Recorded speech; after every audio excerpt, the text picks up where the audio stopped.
Problem 151, reverse words in a string.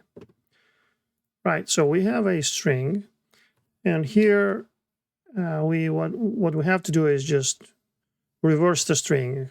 Instead of saying I must go now, we should return the string now go must I. Perhaps something Yoda would say, right? We can have white spaces potentially in the beginning and in the end.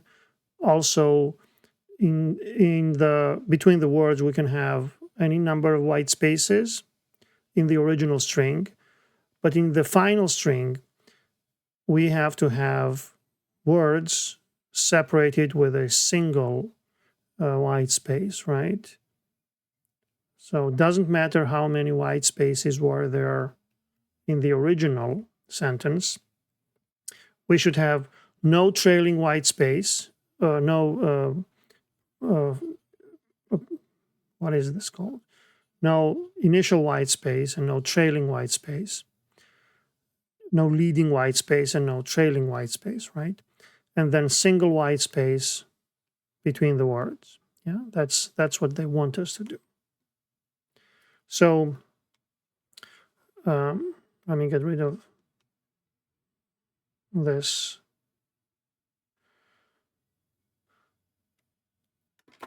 Since we're writing in JavaScript, this should be fairly easy, right? We're going to just say return original string with a few modifications, right? So first of all, this leading white space and trailing white space, they will be a problem for us. You'll see in the next step. So I'll probably do just trim.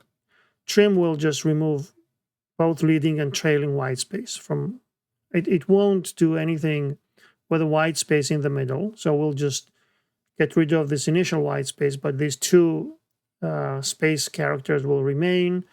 And then, so basically only the trailing and leading white spaces will be completely removed.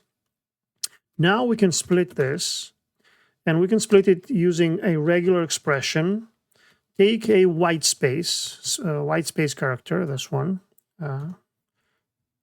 anything more than one white space, right? S plus. That means one or more white space characters. We'll split by this. Now, what this will do is we're going to convert this string into an array of words. So if we hadn't removed this leading white space, we could have ended up with an empty string as a first element of our array. Then we would have I as the first element, must as the second element, go and now, right? And had we not removed these trailing white space characters, we would also have an empty string, right? But now that we don't have these extra white space in the beginning and in the end, we will just have this sort of array, right? Now, the good thing about an array of words is that we can reverse it now, right? So we're going to say to reversed, right? Now, you may be familiar with dot reverse. Yeah? I'm not going to use that. I'm going to use the slightly newer toReversed function. And the difference is, of course, that reverse mutates the original string, while toReversed does not mutate the original string. So it's not as memory efficient, but since this is like a developer solution, not a competitive programmer solution, excuse me, then that's what I'm going to do. Yeah. Should I explain why we're doing this? And so this is just this is for readability. Yeah. So here we won't have probably incredibly huge strings where we need efficiency in terms of speed or memory. But most of the time, as a developer, we need to optimize for readability and ensuring that if somebody changes something, improves our solution, or changes it a bit, they're not going to accidentally destroy something, right? So making the solution more robust and readable and maintainable, that's what we're going to be doing. Yeah.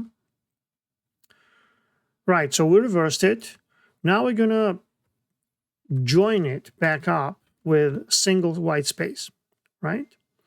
We're going to join it like that, and I think that's it. We're going to just return this, right? So now, just to give, I mean, let's run this at our initial tests. So what other developers can do, they first of all, they can move these things around, right? Or, for example, they could maybe comment out trim, yeah? And instead, they could, after split, they might say, oh, we're going to filter this and take each word and ensure that word is not empty.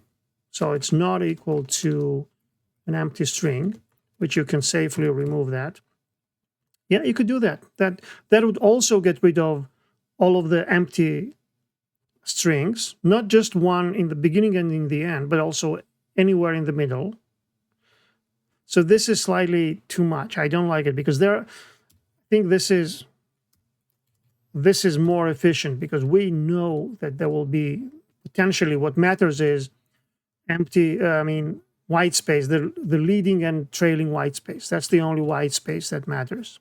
So that's just a little bit too much. But either way, that would also work.